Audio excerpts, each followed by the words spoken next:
All righty, welcome everybody. Look at this lineup: Leela, Indira, Jenny. Yay! Hey, Michael. Yay! So we thought it'd be fun to take a look at and give a little tribute and shout out to Peter Brown.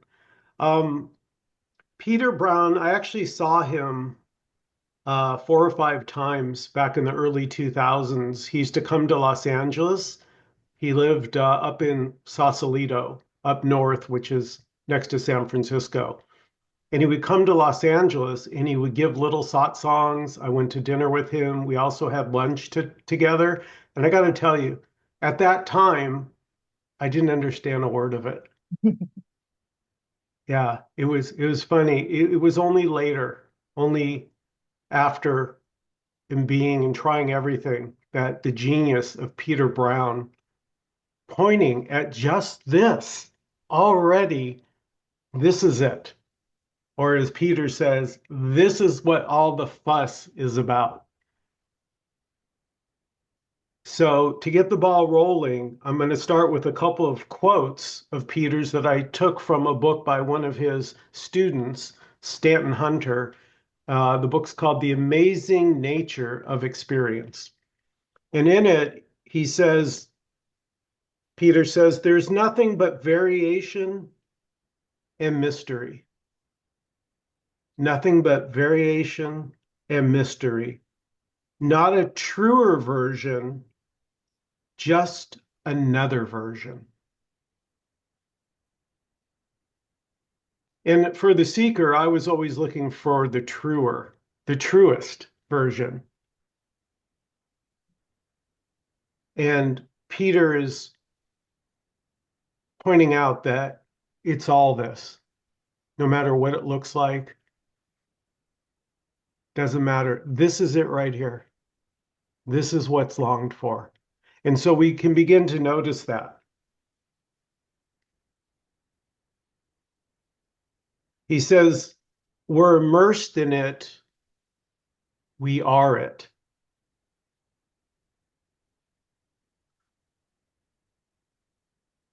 Oh, it's this anchors you to delusion. Oh, it's this anchors you to delusion. And what he means is landing on a way that this is delusion. It's this way or it's that way.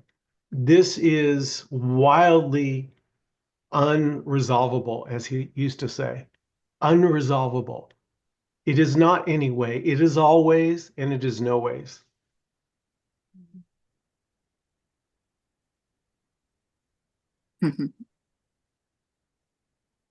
Every fucking way. Yeah. What a relief. No wrong or right way. And this presence is just obvious. It's too obvious.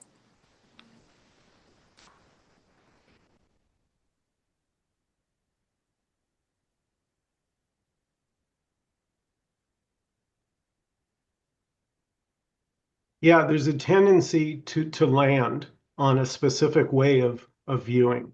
It's this way, it's consciousness, it's not consciousness, it's awareness. You could say all those are it. You can say none of those are it. It's gorgeous. Mhm. Doesn't really give you anything.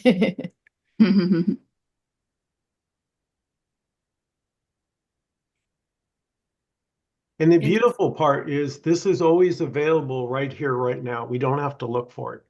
So mm, even seeking is it. So we can go into the seeking. Seeking is this too. But Mhm. seeking is suggesting it's not this. I'm a mm. seeker because I don't think this is it, so I'm seeking for it. When it's seen as this is already it. This is what's looked for, whether it's preferred or not, and we can be with it. Yeah, I was telling Michael today that I was taught from a very young age my words chair, hand, eyes, going over there, coming, like all concepts and stories and beliefs that were just innocently, like we were talking about today. Um, and and it was fine until it didn't feel fine anymore. Like I wanted to know who I was. And it was like,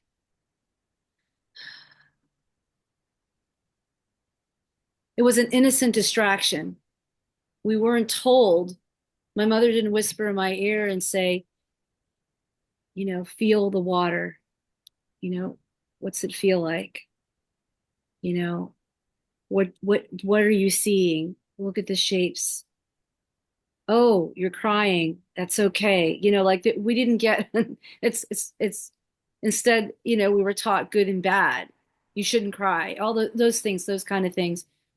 And so to break it down to the simplicity of I've never heard Peter Brown until I was told by Leela, and I just started listening to him actually in the last couple of weeks. But for me to break it down, it's like, look at this right now. This I'm rubbing the hands. Can I know these hands? I can't. I can't really. I could say what it is, but I really don't know the touch of it, the touch of water. I don't know anything. This is or washing the dishes, just washing the dishes and smelling the sensation of the soap.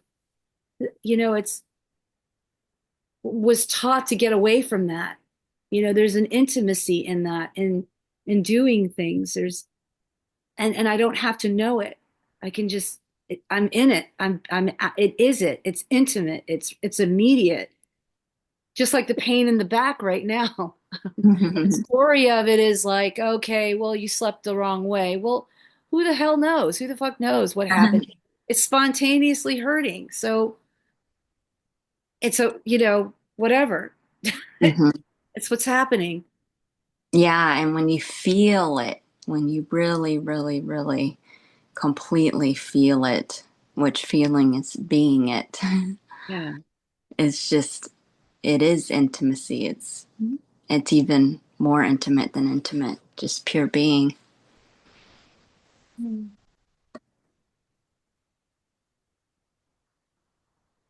Yeah, the word intimate stops making sense. I remember when I had the insight, like, oh, it is this. And then I was like, wait a minute, that doesn't make any sense. It's free fall. Mm. Yeah, when you investigate anything, the meaning of anything, because all this is pure experiencing, pure, verb. Mm. When you really investigate meaning of sensation or what's appearing or story about it, it just dissolves. You can't, it just shatters everything, investigating it. Yeah, the interpretation is gone. Mm-hmm.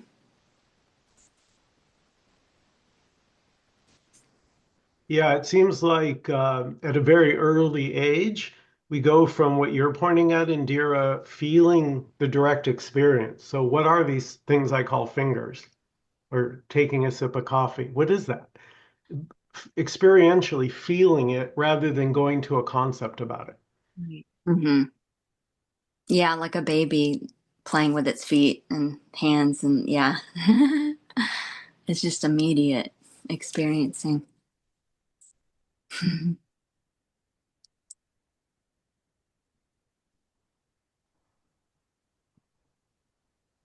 So I'm going to read something that he wrote. Thought is an apparition in consciousness. It's not really happening. Projection, identification, all in flow. That was one of the things he shared. I thought that was, I like that. yeah. Beautiful. Yeah, and he talks about a gapless flow. So there's no gaps. There's no space between us. There's no gaps between your experience, the room you're sitting in. There's no gap between you and Dira and the couch. There's no order. Immutable.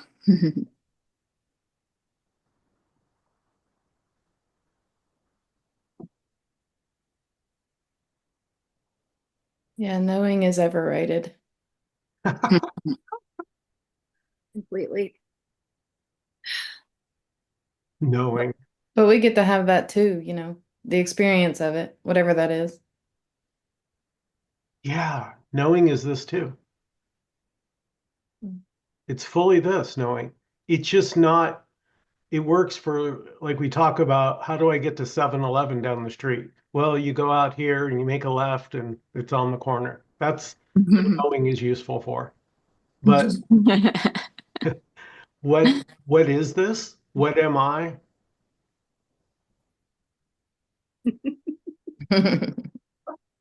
Right. And then the arrogance of it all, it becomes really cute, Mhm. innocent.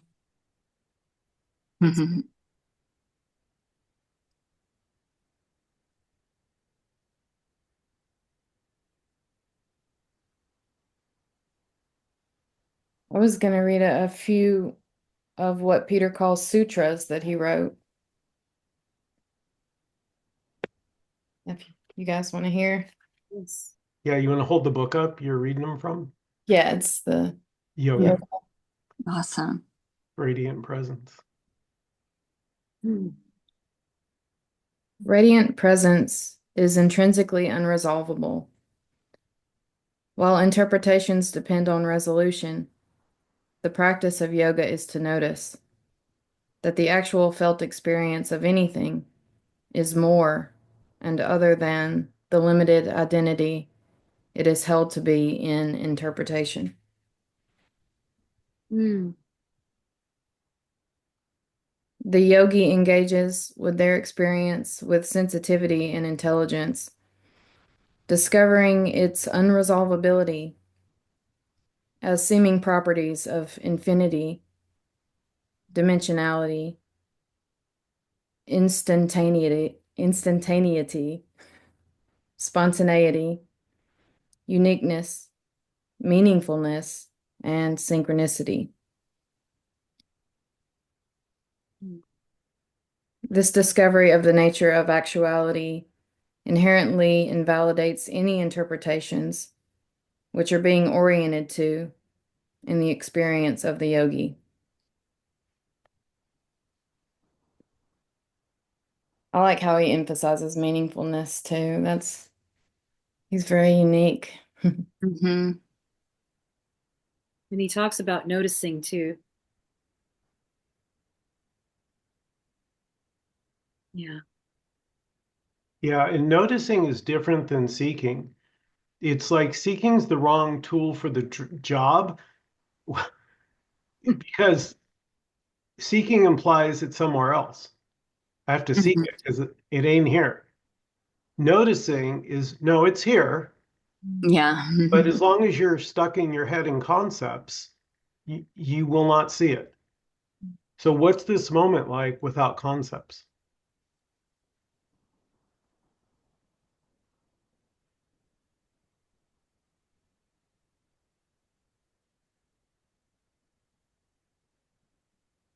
Yeah, when I was seeking in concepts and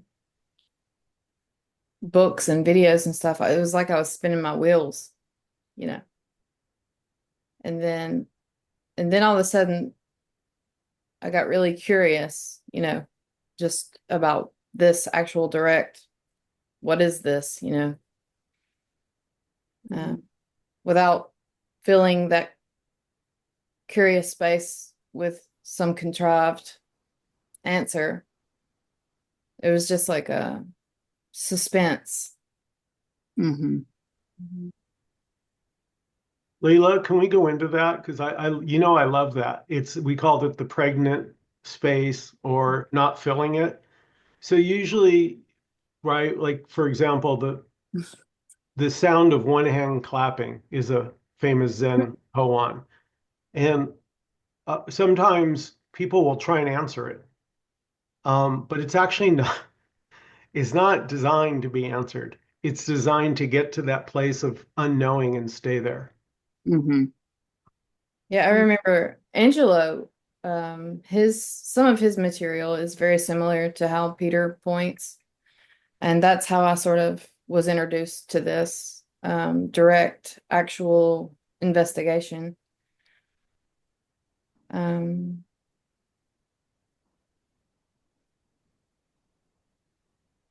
yeah, it never occurred to me to like sort of just to put it in a poetic way, ask the question and allow it to answer itself, you know, Mm-hmm.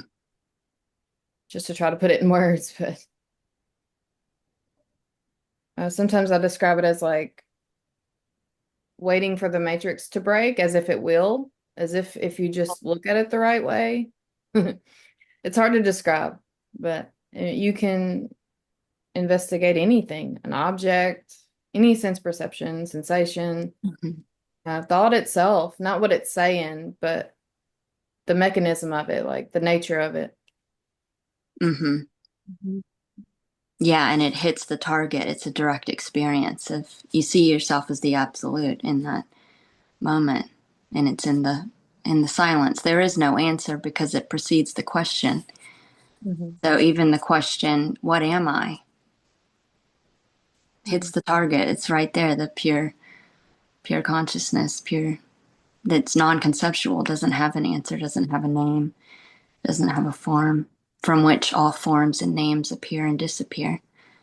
So even the question, am I having a thought? hits the target. And it's too easy.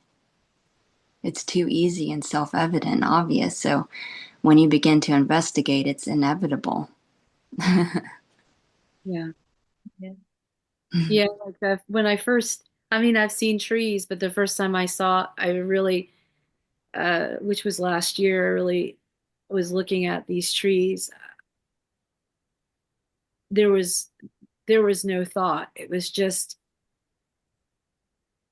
huge and it just looked, and then there were a couple of times where there would be emotion, like out of nowhere crying, because I guess it's looking at nothing, looking at something deeper within. But it was just, and it can still be that way. It can still, the sense perceptions, yeah, it's like when I'm walking on the ground, when I'm walking in the park, when I'm looking at the ground, it looks to me, it just looks dilated. Everything looks bigger and expansive. But what am I really looking at? It's not even bigger or expansive. It's not those words. It's something much more. I want to say intimate. It feels intimate. It's close. It's here. It's a here-ness, and and it's untainted with interpretations. So then there was this free fall into this love. I don't know. I just started to cry out of nowhere. It blew me away because it was like an outer body experience. Like, why is it, the thoughts were like, why is she crying? Why are we crying? That's what was going up. But there were just thoughts arising. But then there was more of a direct experience of the felt sensation of it. And I didn't need to know why. I just didn't need to know. Beautiful. One of the things that Peter often said was, let it tell you what it is rather Mm-hmm. than you label it. Mm. So if you don't label I'm crying, you just be with the experience. It's completely different. Mm-hmm. Completely different. Yeah, and that's like the tantric quality of beyond intimacy, being. It's pure being. Just feeling without thought is just pure being. No distinguishing, no separation, just and that dissolves everything when you feel it without thought or when you're aware of it without thought. You swallow it, you know. It is you. You're it's integrated. It destroys everything. Yeah. Yeah, that's another thing about this. Every moment is new and fresh. and has never happened before, will never happen again, totally unique. Even boredom, funny enough. Like, what is that? What the hell is boredom? So, Mm-hmm. yeah. Mm. Yeah, it's like the childlike wonder of, wow, what is this? Mm. It's bizarre without filters. Mm-hmm. So it's as a spiritual seeker, it was all about trying to understand, trying to understand what is this and what is the ultimate truth of reality. And those are big questions. But just being here right now, that's that's what's longed for. Just Mm-hmm. being here with what is. And yeah. Yeah, you recognize yourself in the ordinary, and sitting in a chair is the infinite. And it's so cool because, like, um, when this was first recognized, which you can only define meaning or experience by memory of when there was the recognition of it or the contrast, of what it wasn't. So when there was like this recognition of, oh my God, what the hell? I'm not the character. I'm not what I thought it was. And it's like, holy shit, nothing was what I thought it was. Nothing. Like everything I believed to be true, everything that I thought was real was not what I thought it was. And it is the infinite. Mm. And everything is this. It's this, like he calls it, the radiant presence, the radiant field of consciousness experiencing itself. It's like I wanted to read a little conversation that he had with someone. The question the woman said when she was talking about thoughts, the thought, oh, I can't stand myself. Well, there's an I and a self, and one of them has to be fake because there can only be one thing. And I don't even know the mechanism of all this. Oh my God, how weird. So, is it the patterning that's calling itself a self and then turning around and looking at itself? And Peter said, the mechanism is the same mechanism we've been talking about. The fact that consciousness can spin out all these fantasies, can spin out a fantasy of a personal self, and that this self has a certain quality.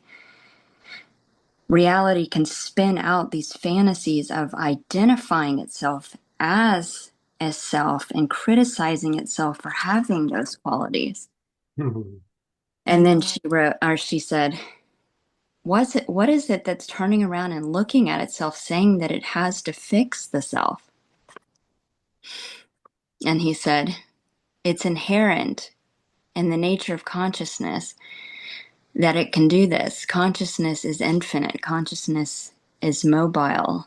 Consciousness is not stuck or locked in. Consciousness is nameless and unfathomable. Oh, it's unfathomable with powers and abilities. I mean, it's doing all of this. Look at this. It's doing all of this. What the hell? It's inconceivable. Consciousness can do all of this, but even in doing it, it doesn't alienate itself. It always remains what it is. It always remains this. And that's the trick, is to see that fact. And when you see that with certainty and clarity, you can't possibly be alienated from your being, no matter what happens. And then you stop caring about what happens. And that's what's commonly called liberation. You're liberated from giving a shit. Yeah. You are that reality that can't be alienated from itself. Gorgeous. Yeah. Wow. Love that. Hmm.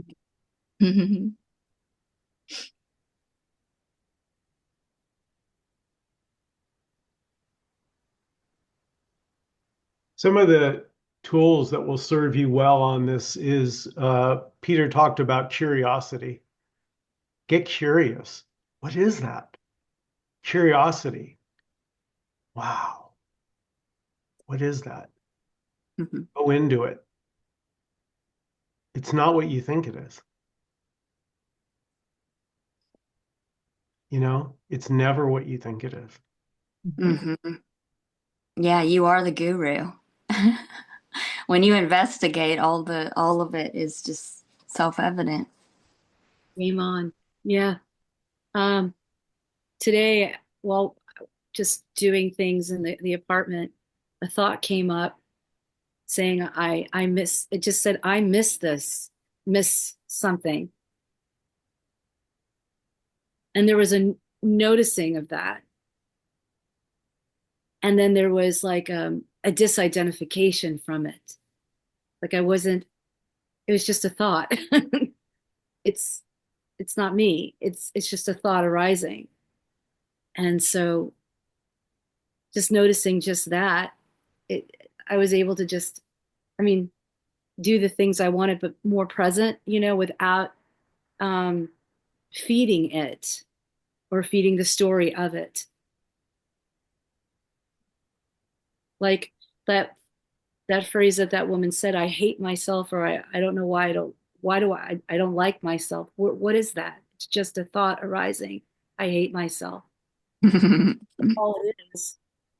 So it's almost like seeing the boogeyman. It's like, not true. It's not true. Hmm. And there's like a calmness from that, from noticing the thought, but then there's like okay, it's all right. Yeah. And then there's like, oh my gosh, I've never even had a thought. Because Hmm. like, where did it go? It's like it didn't even happen. But also I mean, the obviousness of the timelessness of it, like paint, like drawing in water is just over and done before it begins. And it didn't even happen. Like this morning didn't even happen. Nothing, it's like a dream. But Hmm.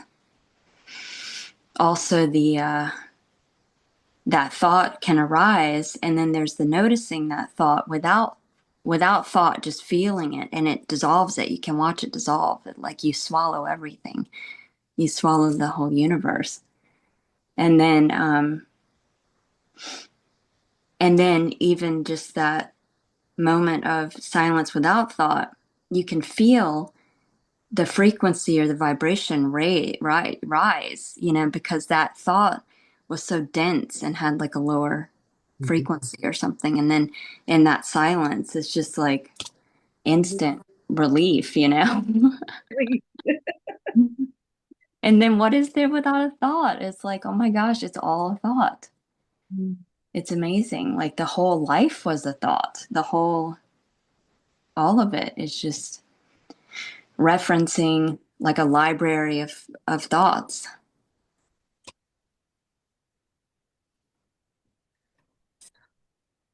Yeah, and thoughts are this too, but where we get hung up on is believing the content. So the content is not, it's not, Mm-hmm. it's, but the thoughts themselves, of course, they're this. Mm-hmm. We tend to do is conceptually go with the concept of the thought, and that's futile. That is not going to lead you, that'll lead you in circles. Con Yeah, it's like objectifying. yeah, Mm-hmm. because you're going concept to concept to concept, not knowing it, not realizing that's what you're doing. I think I'm paraphrasing something Peter said, but he said thoughts are actual, but the symbology of what they claim to be pointing to are not. Mhm. Yeah, Never. That's yeah. Yeah. great. Leela, that was beautiful. Yeah. Yeah. Hmm. That's the relief. Yeah. And there was a point where it was just, it's just obvious this is immutable. There is no separation, just seamless. And so then, like in that moment, when there was a thought, it was like the most shimmering, most beautiful experience ever. Like the thought, like I am thought, I am appearing as thought. I'm not separate from it. This is pure beingness, one. So it was like even the thought can appear as ecstasy or just, and hearing a voice, hearing a half of a word, it's just all this radiant presence, like you said. I wanted to read from the book, from that same book that you read from Leela. Radiant presence is entirely explicit and unconcealed as the experiential field of the yogi, even when erroneous interpretations are held to be actual. Your present experience is the entire actuality of reality itself.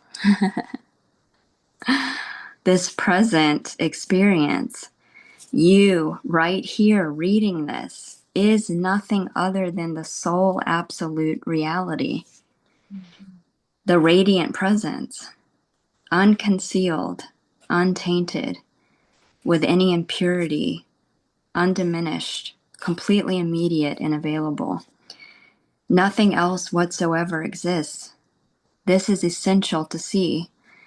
Radiant presence is this actual presence of your experience. No more, no less. Look for yourself. Try to find anything other than this experience. Where else could you look than in your experience? And any idea that there might be anything outside of your experience, if you look closely, is no more than an idea that is in your experience. No otherness can be found. And these ideas, these interpretations of what things are and what their interrelations are, in short, the entire mental and emotional picture that you may feel describes you and your situation. All situations are your world and universe. Likewise, turn out to be nothing other than ideas in your experience, which ideas are, of course, nothing other than experience itself.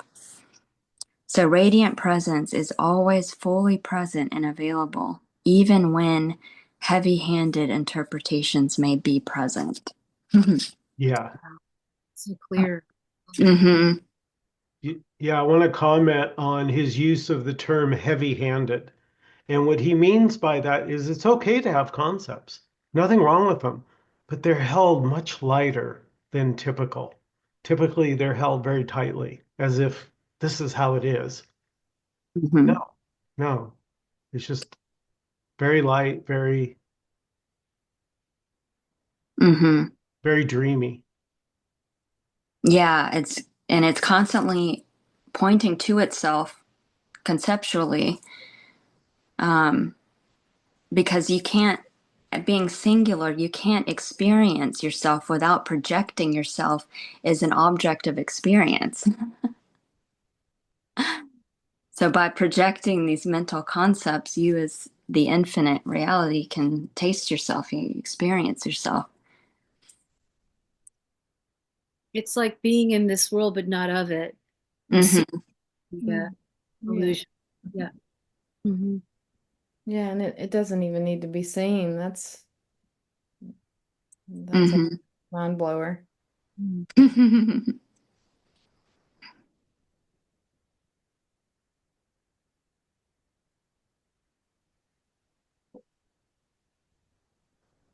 Radiant presence because it's always here, always present, and it's alive, it's radiating everything. appearing in ears. This, and it never turns off. Mhm. Yeah. Even Yeah. what we call like a bad experience, that's still fully radiant presence appearing as whatever. Mhm. But it's not hold onable. So the field of experience last Wednesday at my Zoom, I was talking about the color blue in that it doesn't actually exist anywhere except when it appears in your experience. Then there's blue, but there's no like silo of blue off stage somewhere that the blue is coming from. No, it's Mhm. just here when it's here. Everything is just here when it's here. And when it's not here, it's not here. Yeah. So everything is an experience. Everything. You can't have it. It's not an actual thing. It's an experience. How magical.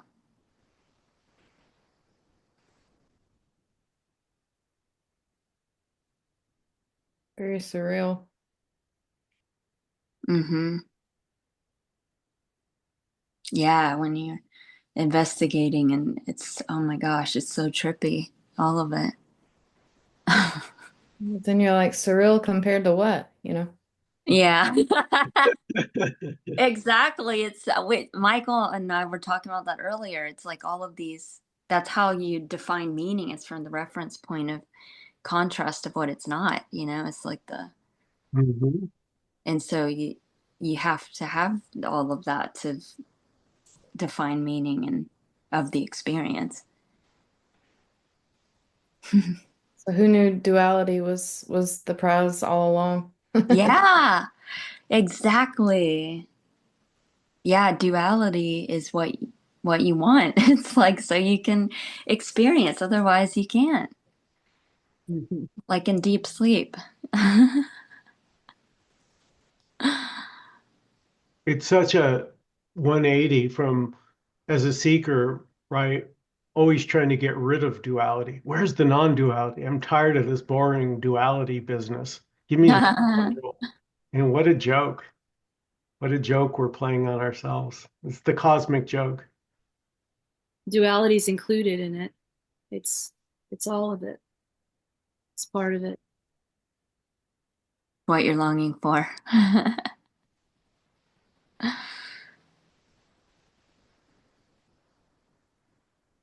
Yeah, there's not like a secret underlying background this that's fueling everything or the source.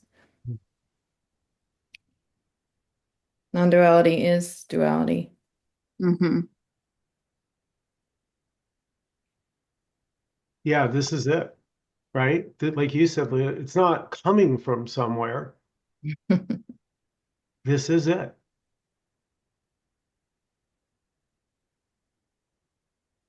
This would be the sourceless source. The sourceless source. And that's just our best shot at like capturing it with a symbol. This is it. But saying this implies that there's a that. So it's inherently dualistic, the language. Mhm. Yeah, you can't get out of that. You can't.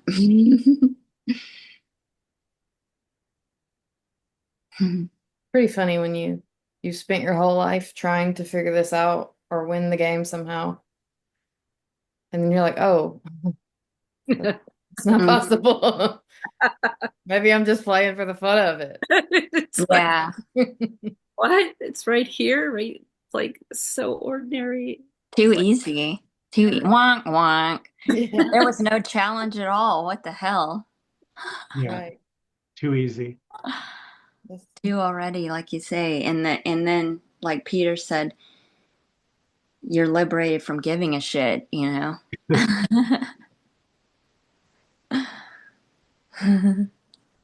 can't not be this, so yeah. Yeah. it's all inclusive. Like someone asked me once, he says, well, what do you do? I'm like, you just do. No, what do you do after? You just, well, I just go on with my life, go Mm. on doing what I'm doing.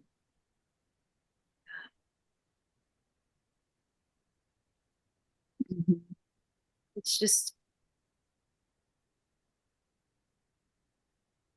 and like I had shared before, it's there is a noticing that the day just like goes by real quick, and there's also a noticing whenever the body is extremely fucking tired and aggravated, the aggravation comes up, frustration, and there's like, okay, it's happening. The mind doesn't like it. It'll have all these, thoughts about why I shouldn't be feeling this way. But there's also seeing that at the same time. It's like this big vastness watching all of that and just being Mm-hmm. in emotion. And then before I know it, it's gone. Mm-hmm. No story to it. And for me, I feel like that's fucking liberating, because there was a time when there was so much uh, where it had legs, like I had shared before, where I felt like I had to hang on to the story. Even okay, even then it was it, right? But now it's just like I'm seeing that I'm not the story. So, and even if there is an identification with the story for a moment, it's seen that there's being identified, and then it's dismantled. It's not going to even matter what happened yesterday or the day before, which yesterday and the day before doesn't even exist.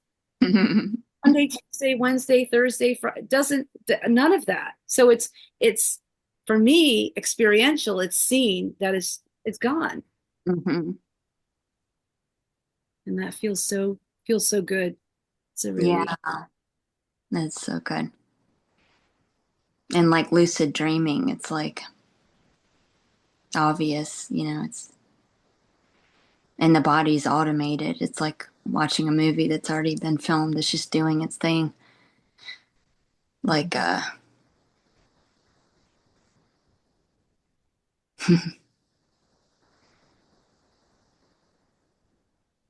Yeah, the fleetingness is trippy as hell.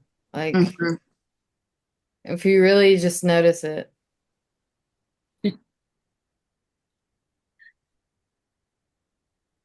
Yeah, where did those words go? Yeah. You can't. So true.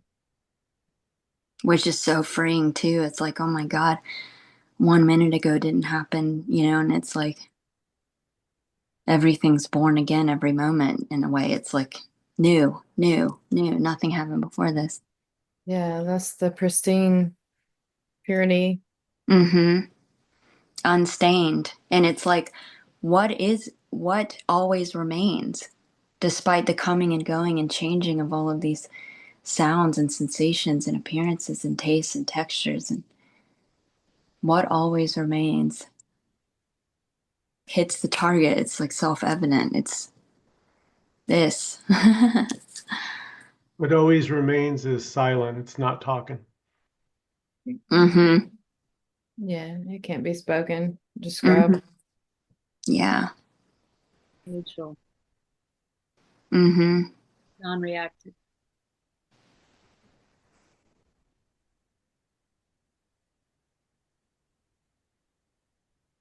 You hear like, oh, it's unfathomable, it's undescribable. You're like, yeah. And you start imagining how that could be possible. But then you have the insight for yourself. Like, holy shit, it really is unfathomable. It's Mm-hmm. Hmm. if you're like me, you want to talk about it, but ironically, I had a little paragraph I posted on my Facebook page that I thought I would read on Peter Brown that he wrote. Mm-hmm. He said, Peter says it presents as experiential qualities that appear as infinitely differentiated. Yet the field of presence itself alone exists entirely with itself. Hmm. Look within your experiential field, and you notice an infinity of different qualities present in the moment. Myriad colors, sounds, touch textures, smells, tastes, nuances of thought, emotions, moods, subtle psychic flavors without limit. And yet, all these flavors of experience can't be found in themselves. They have no independent existence other than as your present experience itself. The experiential field appears as all these qualities, but never becomes anything more than experience. And the qualities themselves can't be found except as experience. So experience alone exists. Look for yourself and notice clearly how this is so. An experience is seen to be an inclusive continuum. There are no breaks, no gaps, no barriers or boundaries, no edges, no points where something ends and something begins within it. It does not have parts or sections. It has no divisions of any kind within it, separating seemingly different qualities from each other, any more than one wave is divided from another in the ocean. So beautiful. That's so I beautiful. love that one. Yeah. What is the name of that book that you guys are reading from? Michael's got a different one. We have the Yoga of Radiant Presence. I'll just have you guys send a picture to me later. Sure. Yeah. I think it's important to say that what Peter is describing is not a state. Because, Yeah. you know, Yes. Yes. that's what we're waiting for, some state that's sustained. Yeah. Well, I was when I was seeking. Yeah. And you have all these ideas about what it is, it's going to give me this and I'll finally be fill in the blank. And, it's advantageous not to not to hold on to an expectation like that. Let it go. It'll be there if you want to pick it back up. Just let it go and see what happens, That's what openness means, not knowing, like. Mm-hmm. Yeah, That, beautiful, Leela. He talked about play with it. That was another word to use instead of notice. Play with it. You can mm-hmm. play. Like he doesn't want to be heavy-handed and, give a formula. It's more childlike. Play with it. Poke it. See what it Mm-hmm. Because is. Get curious. when you're playing with it and poking with it, that's it. It's simple. There's no imagination or creation of it. You're just just do what you're doing. Go, rake some leaves. I don't know, whatever. Some leaves. That's the formula. I'm just kidding. Right. I love it. Always are the way, Yeah, you're right. Cutting an apple. or everything's the motherfucker. Like Yeah.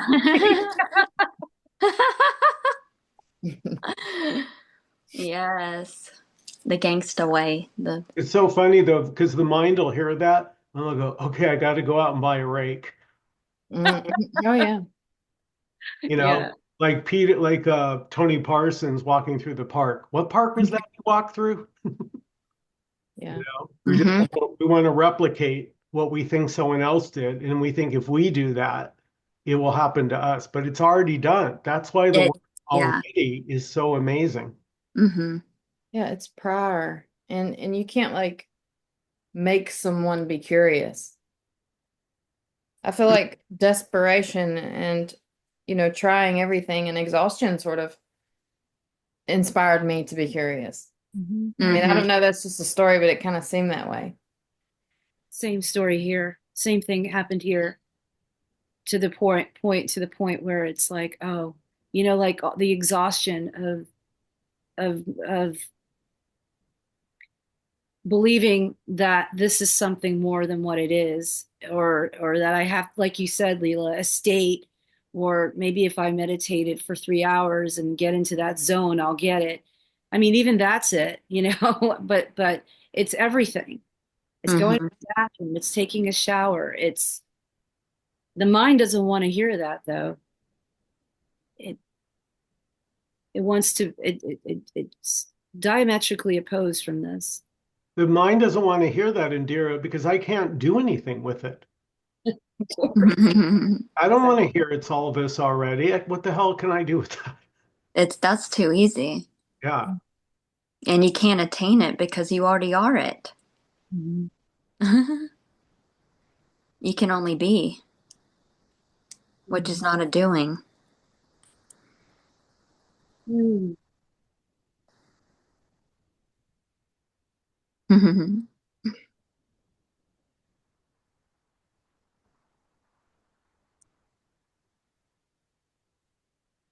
I think the mind is just haunted by images of something better.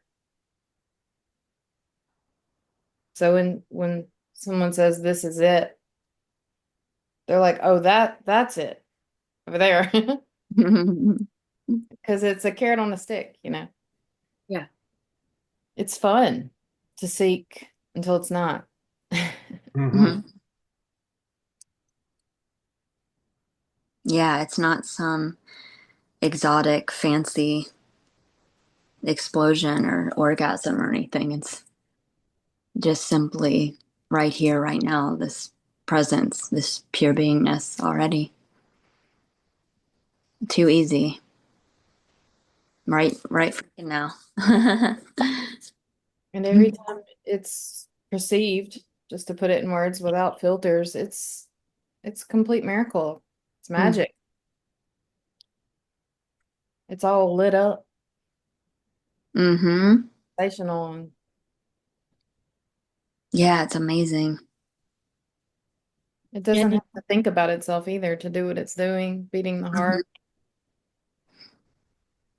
Yeah, it really is a miracle. It's and that there's nothing physical. It's all formless. It's all infinite potential appearing as this. Like when I was in the shower earlier, she's like, "Oh my God, how crazy!" Like it Hmm. feels like there's water coming out of that thing and hitting this. Like what the hell? It's not even physical. It's all mental. It's all consciousness perceiving finite sensations.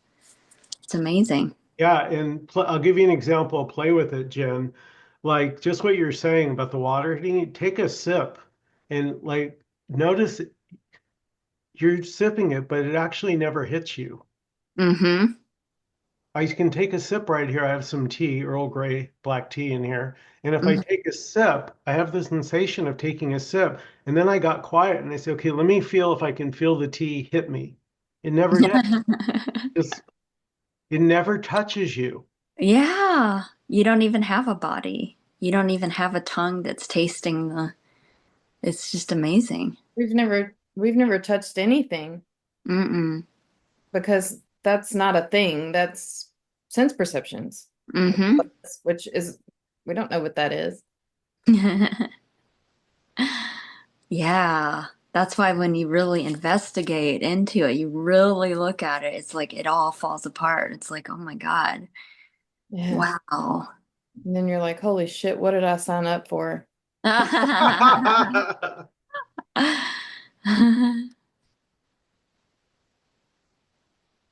Yeah, as a like a spiritual seeker, feel it could feel like the worst curse in the world. Because for me as a kid, I wondered how everybody could go along with their lives so casually. I'm like, well, we're gonna die. How are we Mhm. able to get so excited about going to Disneyland when we're gonna die? Yeah, That's so sweet. I love that. it is so. So that can be something that some notice and some don't. Most I notice are pretty okay with they're not seeking the existential truth of reality or anything like that. It doesn't even cross their radar. But for a few of us, it does. It does seem to be all consuming. Hmm. Yeah, that's all I thought about all day, every day. I had glimpses back in 2004. There were just glimpses, but I can remember now we're talking about shower. I remember taking a shower And there was a lot of insight coming through at that time. And I remember washing my face, and it didn't feel like my face. It was weird. It just felt like, and now when I look back at that experience, maybe it was just pointing that I'm not the body, because it didn't feel like, it just felt like a shell. It felt like someone else's body I was touching. It was the most strangest feeling. Mm-hmm. And that sticks out in the memory. But even now, when taking a shower and washing the face and the body, close it, just it just it doesn't feel like it's me, if you will. Do you know what I'm saying? It doesn't feel like it's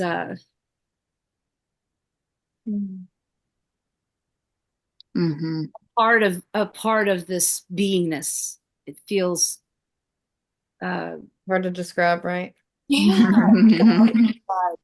I remember when I looked in the mirror one day and I was like, whoa, look at that trippy looking thing. Like Mm-hmm. it wasn't me anymore. Yeah. It was some wild, awkward animal that was like a deer in headlights or something. Yeah.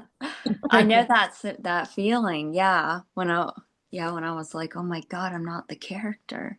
The innocence was palpable, you know. Mm-hmm. And it was like seeing a tree that's beautiful, without the identification. Mm-hmm. It's like, look at that. The only difference was that it scared the shit out of me. It really did. I didn't understand what was happening in that moment. I didn't know why I actually talked to friends about it. And I think they looked at me like I was strange or something. But I can look back and what you said, Leela, yeah, that's exactly it. I've had moments that are trippy. Like they're hard to describe. Like you feel like you're floating or something instead of walking, Mhm. Yes, stuff like that. yes. Yeah. And not even moving. Like I have that when I jog every day. It's so obvious I'm not moving. Nothing's actually happening. Yeah, I have that when I'm driving on the freeway at 55 miles an hour. Everything's moving and I'm not moving. I'm just still. Everything goes past me, through me. Yeah. Yeah, I've had that too, and it's kind of scary when you're driving. It can be, and I've been Mhm. like, snap out of it. You're a Done real that person. too, Learn how where I to was, drive. yeah, I went like that. Like, come on, come on, come on. Because it's like so obvious you're not here. None of this is happening. And then it's like, But you're driving perfectly, but there's a little bit, yeah. there can be a little fear there, like, Yeah. And even in this, all of this obviousness of lucid dreaming and how none of this is real and none of this is happening, and that all there is this pure immutable consciousness is perceiving these finite sensations that, and none of it's separate. It's all you dreaming yourself to be, and all of it's just immaculate and and untainted, and no one's suffering and no one's getting hurt. Just like the dreamer dreaming doesn't get harmed in the dream, and it's just you're the one dreaming. And even when all of this is so obvious, like there were waves where it was like so obvious that none of it was real, kind of like a holodeck in Star Trek where none of the avatars are real, none of the, including this one. It's like none of it's real. um and it didn't appear to exist until I you know was aware of it, or like walking in. So we had this tour of a school, and even though it was obvious that the school wasn't there before I got there, it's just being rendered on the fly right there, and none of this is actually happening. The character is still fully functional and having a conversation with Mhm. the tour guide or the principal or whatever, and I'm just watching her interact, and she's got questions and all this thing, even though it's totally obvious none of this is real, none of it's happening. Like it goes on and it still functions, and it can even seem to function better, because it's Yeah. I like to say that it barrels forward. Yeah. Like a part of me somehow thought something was gonna stop or change or but it just doesn't skip a beat. It's like this is incessant, this Hmm. appearance. It's going to do what the fuck it wants to do. Yeah. You know, The drain goes on. it's like get your popcorn, you know. Yeah, kick back in the theater and enjoy the show. Yeah. Which is, yeah, I love the analogy of the theater because it's a temporary movie and what remains after the movie ends in a new, what's always there, what's lighting up the show.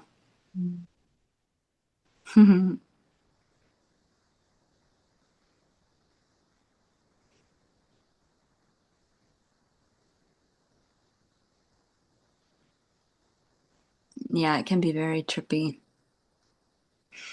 And it can appear to deepen like the just becoming more and more obvious or more.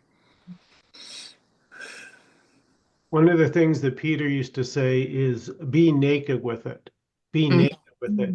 And what he means, I would say, is see it with fresh eyes. Don't bring in the past knowing, oh, I know what this is. Oh, no, be naked. And again, let it tell you what it is. So it's like being quiet and just mm-hmm. feeling into it.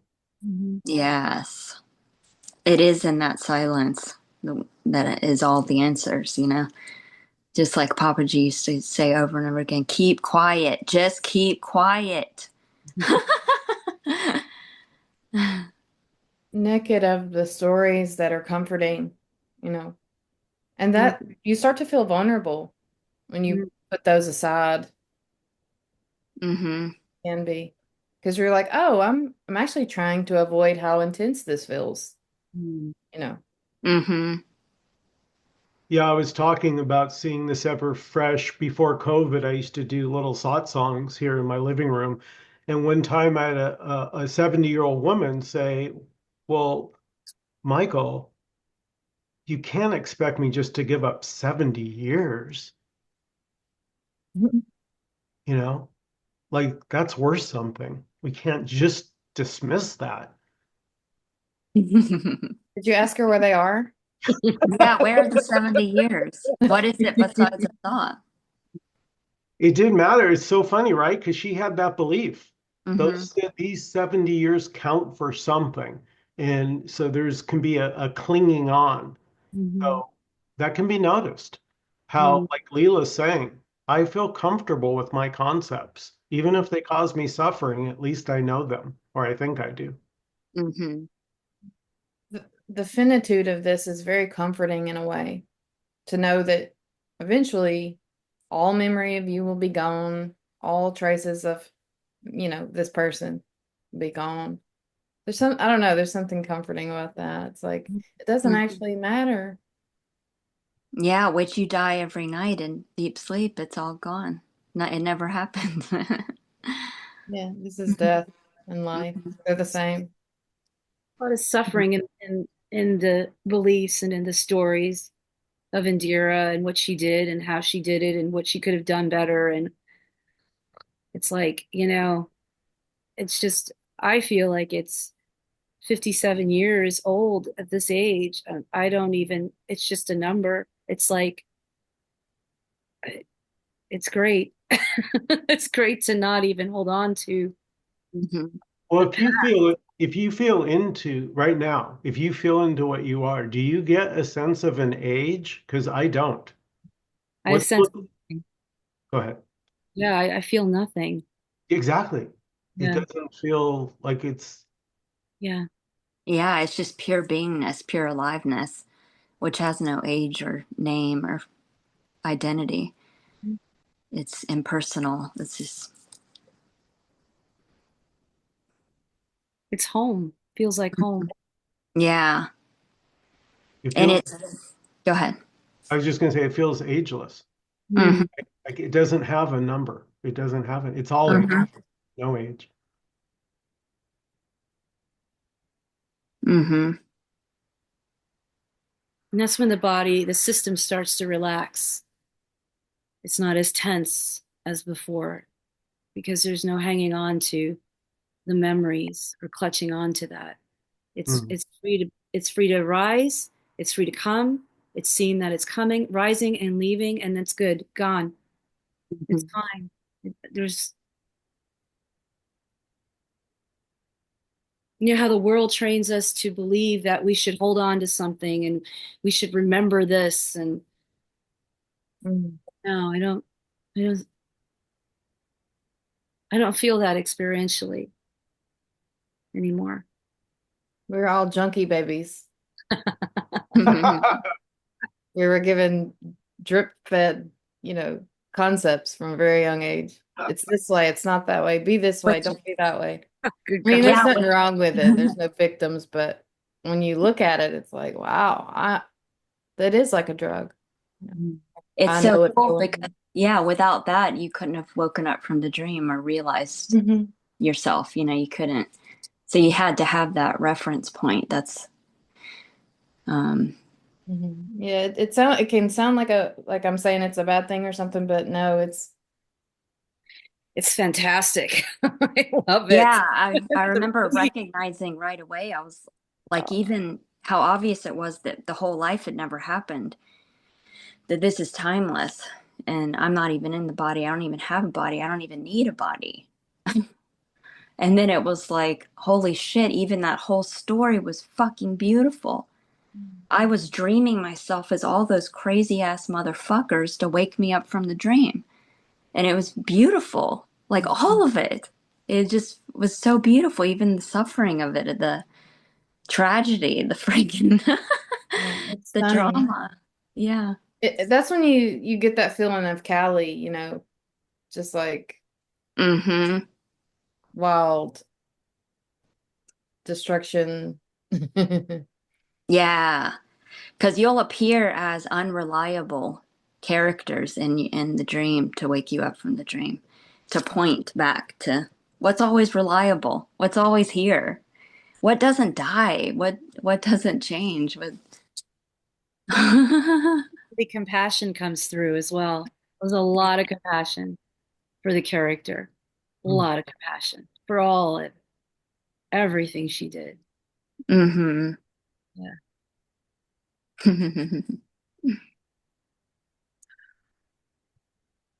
I feel, just to try to describe it, more more authentic, wildly, sort of just like if I'm grumpy or whatever, it's just that's what's happening. You mm-hmm. know? And it's like, oh well, that's this too. Yeah. So Beautiful. it's kind of like holding space for yourself. It's hard to describe, but mm-hmm. yeah. It's very well said, holding space for yourself. Yep. Mm-hmm. The permission, an unsaid, unspoken permission. Yeah.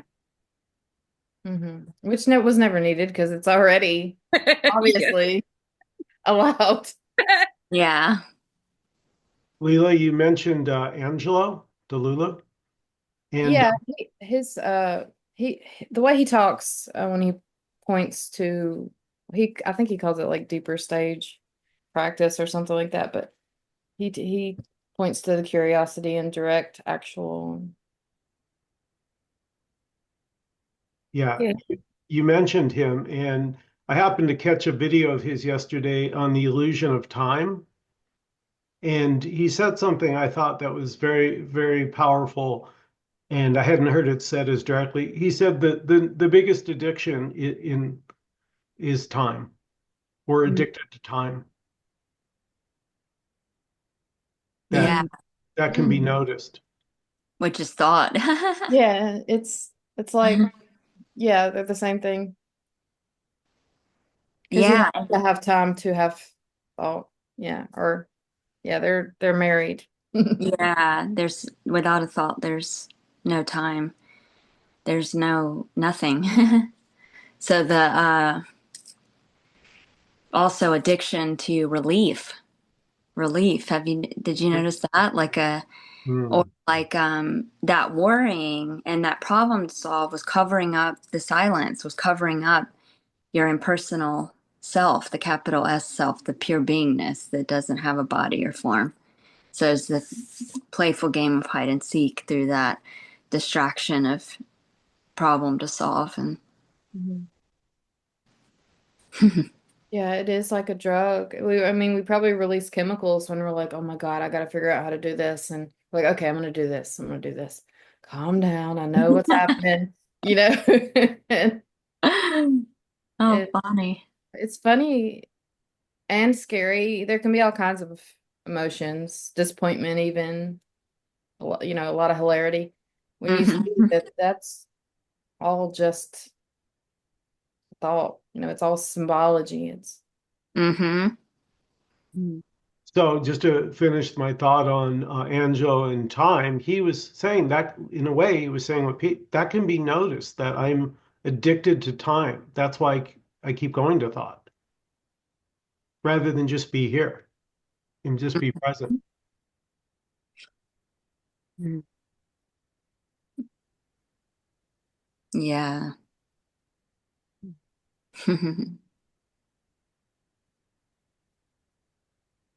Any last words or thoughts about Peter and his teaching and what it's meant to you?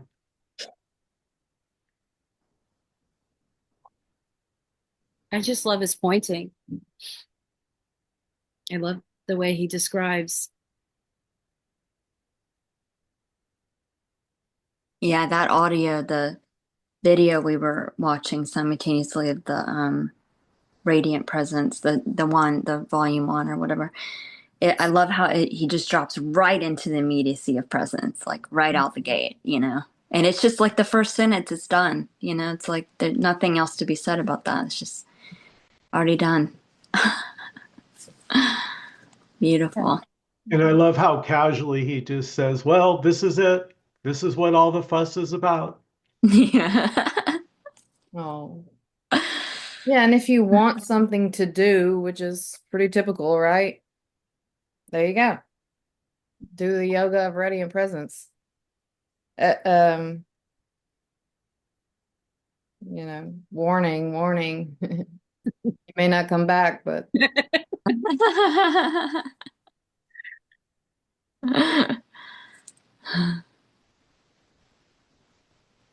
Yeah, it's similar to Nisargadatta's just focus on the felt sense. I am without thought. It's just the felt sense of being. That's it. Too easy. Which is what all the inquiry leads to. All the questions hit the target of the source of the question. So who am I? Do I exist? Am I having a thought?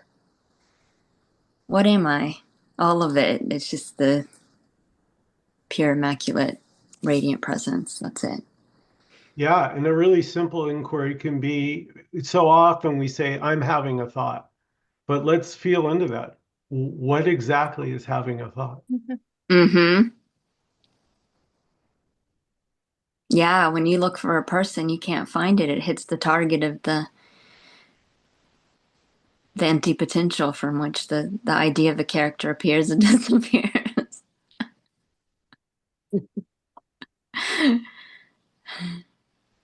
It swallows up into like a black hole. Yeah, and that's a good example of the staying in the empty, not answering what is having a thought and just being quiet and being with what is having a thought and let it tell you. mhm. Yeah. Wow. Exactly. I love that. This has been so much fun, you guys. I can't believe we did it. Yay! Yay! Shout out to Peter. Thanks for Mwah. the Peter party. Peter Yeah, Party. I love that. I love you guys. Thank you so Love much. you too. Thank you. Bye, guys. Bye. Bye, you guys. Mm. Mwah.